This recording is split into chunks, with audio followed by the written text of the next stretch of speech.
esquemas: os esquemas da ação e os esquemas mentais. Então, é muito importante que você anote. Piaget vai falar sobre dois tipos de esquema: os esquemas da ação, anote aí, e os esquemas mentais.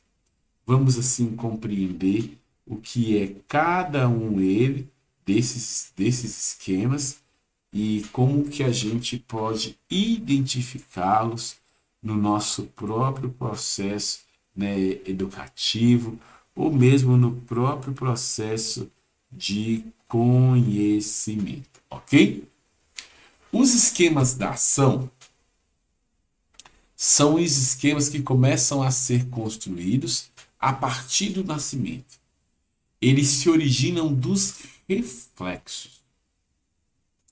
Os esquemas da ação, eles estão muito ligados, eles estão muito associados à própria capacidade de manutenção da existência, de manutenção da vida. Então, quando o bebezinho, por exemplo, nasce, ele já nasce com um esquema de ação que é o esquema de sucção. Ele precisa de aprender a sugar para que ele possa se alimentar. O bebezinho, você pode ver que eles nascem com a mão fechada, que é o esquema da apreensão, né? Ele precisa de nascer, originalmente, esse esquema está ligado ao fato de que nós nos agarrávamos à nossa mãe, né? Nos agarrávamos ao nosso ninho. Então, esse esquema da apreensão, ele também é importante para a sobrevivência. Se você colocar um bebê recém-nascido em pé, né, você vai ver que ele começa a mexer os pezinhos como se ele estivesse andando. É o esquema da marcha, por exemplo, né? O bebê ele nasce mexendo os pés, né? A capacidade de mexer os pés, assim como a capacidade desse reflexo de logo mexer as mãos, está ligado à própria defesa do sujeito, né? Vocês sabem que um bebê humano é o mais frágil dos animais, né? A gente nem sabe, né, como a gente nem sabe como que nós seres humanos, né, conseguimos sobreviver como espécie. Os nossos bebês humanos, eles são muito frágilzinhos, né? Olha que a gente nasce pelado, careca e sem dente, né? Então, assim, a nossa sobrevivência em um meio natural é fato de que seria algo, assim, muito difícil de ocorrer, dado o fato de que nós somos seres essencialmente, né, frágeis, né, e vulneráveis dentro, se nós nos colocamos dentro de um próprio do ambiente natural, né? Então veja bem, né? Então os esquemas da ação são esses que nós chamamos de condicionamentos reflexos, né? Então agarrar, sugar, balançar, mexer as perninhas, né? Parece que a gente chama de esquema de marcha, né? São esquemas, né, que nós chamamos de esquemas reflexos, ou são esquemas que nós chamamos de esquemas da ação. São exatamente estes esquemas da ação que vão dar origem ao que nós chamamos de esquemas representativos. O que significa dizer isso? Que sujeitos nascem com reflexos e esses reflexos eles compõem os esquemas de ação. Só que veja bem, com o passar do tempo, este sujeito ele começa a imprimir valores ou interpretações em relação a estes reflexos. E são esses valores, interpretações. O sujeito começa a subjetivar os seus próprios reflexos e seus próprios esquemas de ação. E essa subjetivação dos esquemas de ação, dos esquemas reflexos, é que vão gerar o que nós chamamos de esquemas mentais ou esquemas representativos. Os esquemas mentais ou esquemas representativos, eles são semelhantes aos próprios conceitos. É importante que nós compreendamos que esquema mental e o esquema representativo são o próprio conceito, os conceitos das coisas. Os esquemas mentais, né, a gente vai falar depois aprofundadamente, né, a gente pode falar de 7 esquemas, né, mentais, que é a comparação, a classificação, a inclusão hierárquica, a correspondência, que a gente chama de correspondência biunívoca, a sequenciação, organização, né, e a conservação dos objetos num determinado espaço são exemplos, né, de subjetivações, né, ou de esquema mental básico. Então, uma criança, ela precisa desenvolver estes esquemas mentais básicos. Então, a criança, quando ela está no seu próprio processo cognitivo, ela precisa, por exemplo, para conhecer determinado objeto, fazer a comparação. A criança tem que saber ter a capacidade de comparar, por exemplo, aquilo que é frio, o que é quente. É assim que ela vai saber o que é o calor e o que é o frio. Se você falar para a criança fala o que é grande? Grande é uma coisa que é maior do que a outra. Aí eu tenho que falar, não, filho. O grande é uma coisa que é comparável à outra. Então, faz de conta que está só metade, né?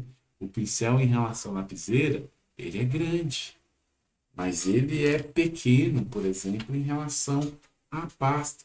Ou seja, grande e pequeno são estabelecimento de relações comparativas, em que eu digo uma coisa é mais que a outra.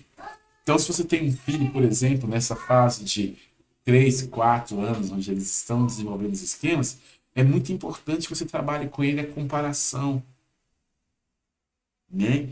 Qual é maior? Qual é menor? Qual é mais fundo? Qual é mais raso? Qual é mais pesado? Qual é mais leve? Qual é mais escuro? Qual é mais claro? Qual é mais bonito? Qual é mais feio? Então, você vai trabalhando esse esquema da comparação. A classificação, as crianças na fase dos 3, 4 anos, elas classificam. A primeira classificação das crianças é família, né? Quando a criança diz, esse é da minha família, esse não é da minha família, ela está classificando. Classificar é a capacidade de agrupar os objetos que estão no espaço a partir de qualidades comuns entre eles, né? A inclusão hierárquica, né, que é um tipo de classificação, né, em que eu estabeleço a hierarquia de importância, né? Em quem eu tenho mais confiança? No meu pai, na minha mãe, na minha avó, na minha tia, na minha professora? Eu estou fazendo a classificação hierárquica ou a inclusão hierárquica, né? Então, por exemplo, quando uma criança tem um irmãozinho, o irmãozinho está dentro de casa, bem para dentro de casa. A criança tem que incluir aquele novo sujeito na classificação dela de família, mas onde que ela coloca ele? Ele não é o meu pai, não é minha mãe. Ele é meu irmão. mas ele é mais novo ou é mais velho que eu? A inclusão hierárquica. Você estabelece o lugar daquele objeto, daquele sujeito, dentro da própria classe que você criou. Você reorganiza aquela relação de classe que você criou. A ideia de correspondência, em que a criança vai compreendendo que determinados objetos dentro do espaço, eles têm uma similaridade. Eles correspondem. O carro do papai tem a mesma função do carro do vizinho. Entendeu? Isso é relação de correspondência. Consegue compreender que o carro do papai, o carro do amiguinho, o carro do vizinho, eles têm a mesma função, né? Dentro da relação, né, que se estabelece em cada família. Isso é relação de correspondência, né? Chama de correspondência biunívoca, né? Ou seja, o pau que dá em Chico dá em Francisco. Isso é correspondência biunívoca, trocando no miúdo do miúdo do miúdo do miúdo. Ok? Capacidade de sequenciação é a criança saber o que vem primeiro, o que vem depois, vem depois.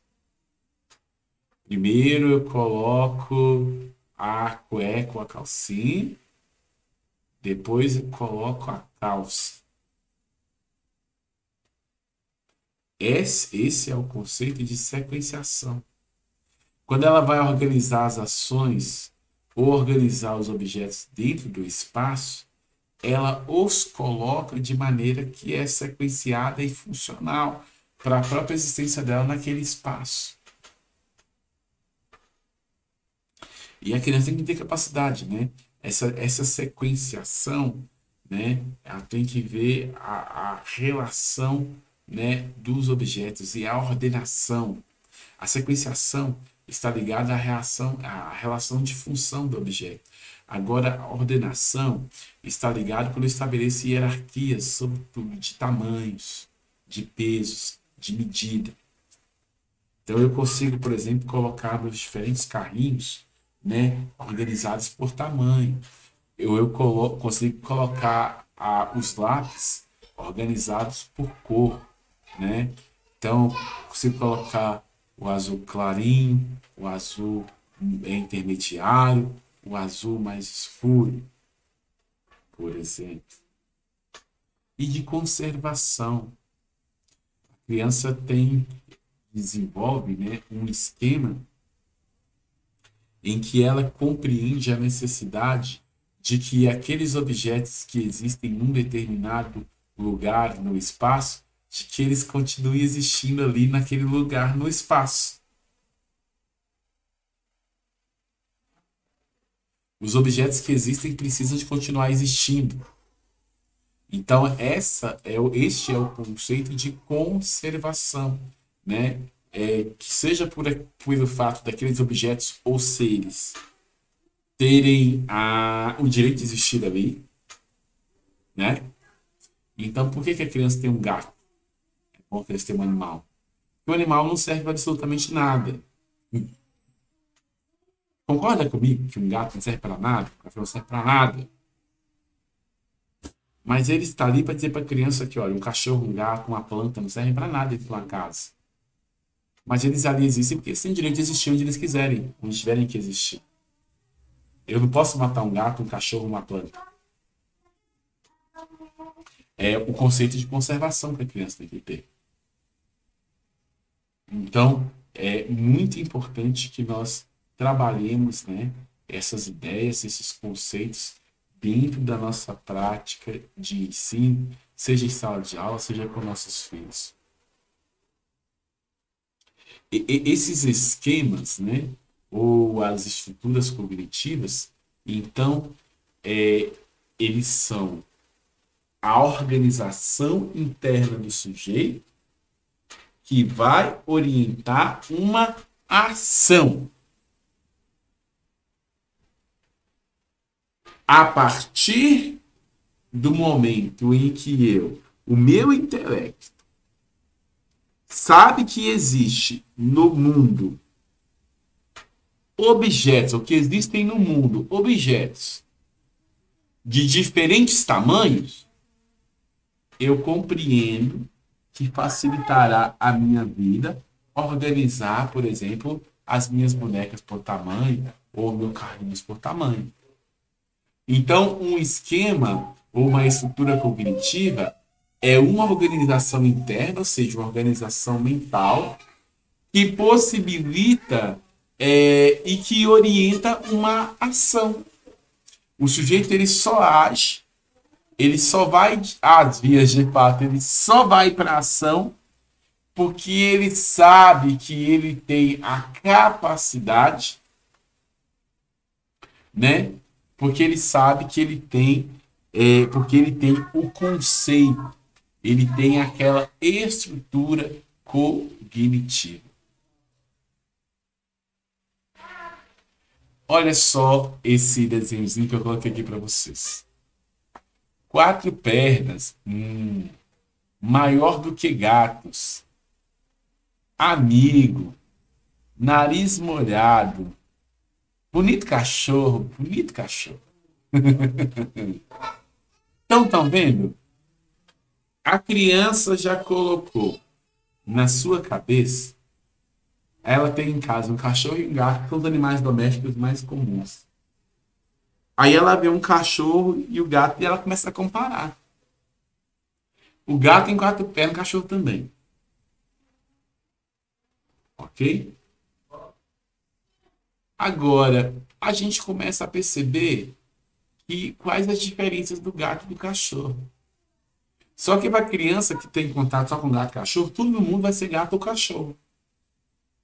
Então, todos os objetos que ela vê, todos os animais que ela vê, ela vai classificá-los ou como gato ou como cachorro. Aqui ela vê uma vaca. Ela fala, olha, a vaca tem focinho molhado, ela é maior do que um gato. Então, logo, ela é um cachorro. A criança, ela utiliza, né, aquele esquema mental advindo das suas próprias experiências de assimilação e de acomodação para compreender, né, de forma automática os objetos que estão à sua volta.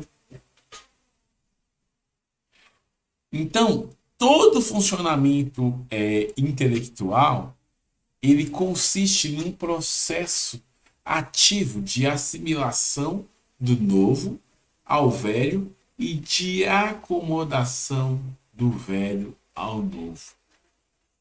Todo o processo intelectual é essa relação dialética. Ao mesmo tempo em que eu vou assimilando um objeto novo, aquilo que já existia antes, eu vou imprimindo as minhas ideias, ou seja, aquilo que eu concebia antes àquele próprio objeto. Então, assimilação e acomodação são estes processos que vão se retroalimentando. A assimilação é um processo pelo qual uma pessoa integra um novo dado, um novo objeto, um novo esquema de ação ou a um esquema mental já existente. E a acomodação é o processo de criação de novos esquemas mentais ou modificação ou de ajustamento daqueles esquemas mentais que já existiam. Quanto maior a novidade, maior será a acomodação e também maior será a mudança da própria estrutura cognitiva.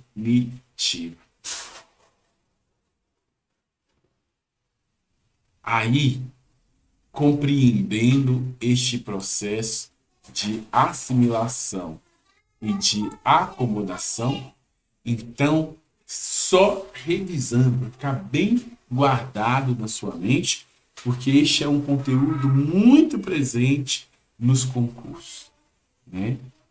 A assimilação, então, ele é este processo pelo qual um novo dado, um novo objeto, informação, situação, ou mesmo um novo esquema de ação, um novo condicionamento reflexo, ele vai ser anexado ou adicionado a um esquema mental que já existia. A acomodação, ele é o processo pelo qual este objeto, essa informação ou essa situação que eu adicionei ao esquema mental, o próprio esquema mental ele vai adaptá-la. É como se a pessoa recebesse a informação. Quando você recebe, vai falar: opa, mas não é bem assim não. Então quando eu recebo aquela informação, eu estou assimilando. E quando eu falo: não, calma, não é assim não. Eu estou fazendo um processo de acomodação. Ou seja, eu estou anexando, eu estou adaptando, eu estou remodulando, eu estou moldando aquela informação a esse esquema mental que eu tenho antes. Ok? Tranquilinho em relação a isso? Nós vamos ter o processo de equilibração. Veja bem, toda novidade ela vai gerar sempre uma perturbação do equilíbrio. Toda vez que nós aprendemos alguma coisa, nós passamos essa coisa como se fosse pelo nosso moedor intelectual, né? A nossa cabeça vai fragmentando, a gente ainda tem um pensamento, uma forma de pensar predominantemente cartesiana, né? A gente sempre acha que para entender o objeto, nós precisamos de decompô-lo, né, em partes. A gente decompõe aquele objeto em parte, né? E a gente busca compreender as partes, depois remonta aqueles objetos para a gente dizer o seguinte: olha, se eu compreender a parte, quando eu remonto aquele objeto, eu compreendi o todo. Só que é meio que uma furada esse método, né? Não funciona para tudo, porque muitas e muitas vezes cada parte do objeto, a junção das partes do objeto, não é capaz de nos dar a ideia do todo, porque nós desconsideramos que a separação ou a fragmentação das partes de um objeto, ela rompe, por exemplo, com as ideias com a ideia da interação entre as partes. Então, tão somente decompor o objeto em parte não é suficiente para que nós compreendamos o todo daquele objeto. Então, nesse sentido, né, o processo de equilibração todo conhecimento, para a gente compreender o processo de equilibração, nós temos que compreender que toda novidade ela gera um desequilíbrio. Né? Toda novidade ela gera um desequilíbrio. E olha, é próprio da nossa existência, é próprio da nossa da natureza, tender sempre ao equilíbrio. Nós não podemos conviver, né, sem que nós consigamos um equilíbrio. Né? Então, por exemplo, a temperatura do corpo humano é 37,5. Isso é resultado do equilíbrio entre a nossa temperatura externa e a nossa temperatura interna.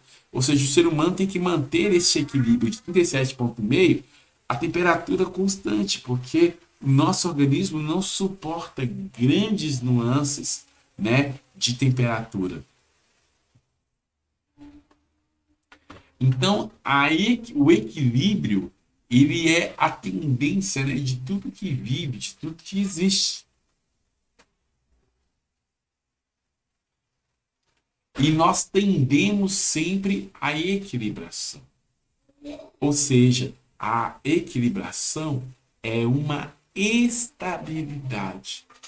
É um momento em que eu não estou nem absorvendo novas estruturas ou novas informações e novas ideias. Eu estou e nem transformando as que estão já absorvidas, né? Em que todas as ideias sobre determinado objeto, circunstância, fato ou realidade, todas as estruturas, elas já estão construídas e solidificadas. Esse é o processo interno que nós chamamos de equilibração, ok? Deixa eu parar um pouquinho aqui para que nós possamos ver a existência de algumas dúvidas. Meninas, meninos, sobre o dito até aqui, como que estão as nossas dúvidas? Deixa eu dar um tempinho para que vocês possam responder. Ok?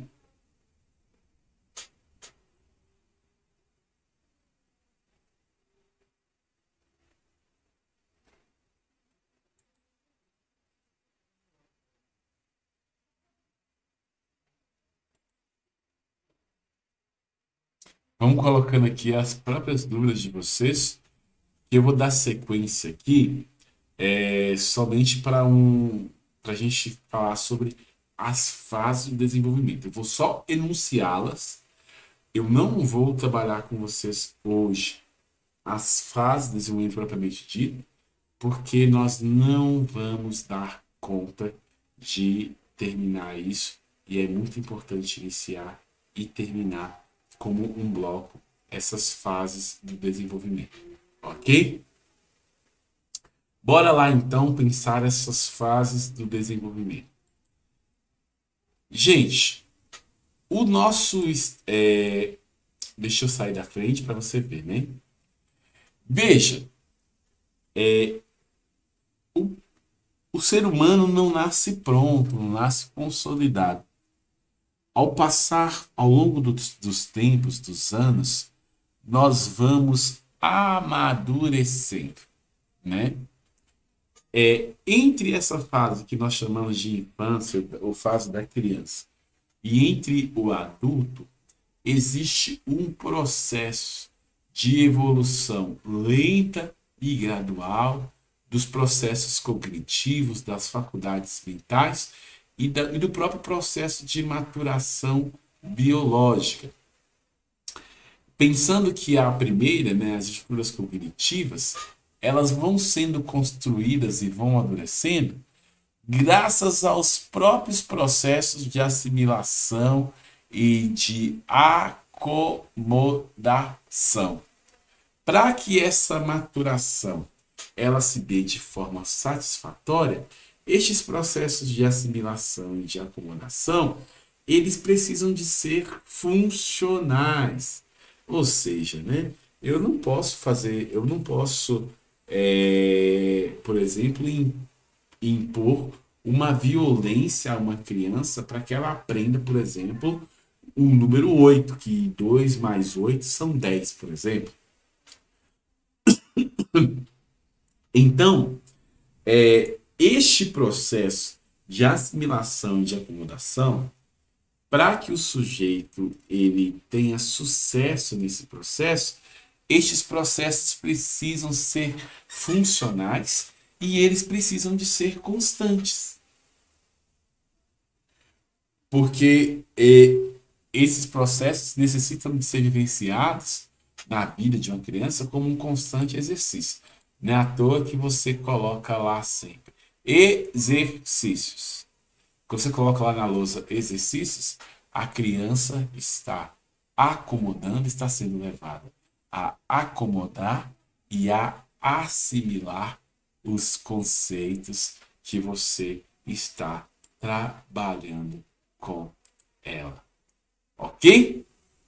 Então a gente precisa de ter isso em mente. Bacana, minha gente? Bacana, né? A gente pensar todos esses conceitos e a gente pensar todas essas questões. Lá na sua plataforma tem simulado sobre Piaget. Eu gostaria que agora, nesses minutos que seguem, que vocês pudessem resolver estes simulados nas próximas meia horas. E na próxima semana, nós já vamos colocar, e durante essa semana, nós vamos colocar as respostas à resolução deste simulado. Ok? Espero que você tenha gostado da nossa aula até aqui, que tenha contribuído para os seus conhecimentos. O nosso programa está indo muito bem, nós já estamos quase vencendo o nosso programa, né, há mais de um mês das nossas avaliações. Quero sempre lembrar que toda segunda-feira, às 19h30, nós estaremos aqui para trabalhar os conteúdos de pedagogia, né? E que os conteúdos relacionados a português e matemática já estão na plataforma, assim como também os de legislação educacional. Muito obrigado por continuarem comigo até aqui. Aquele abraço, fique com Deus e até.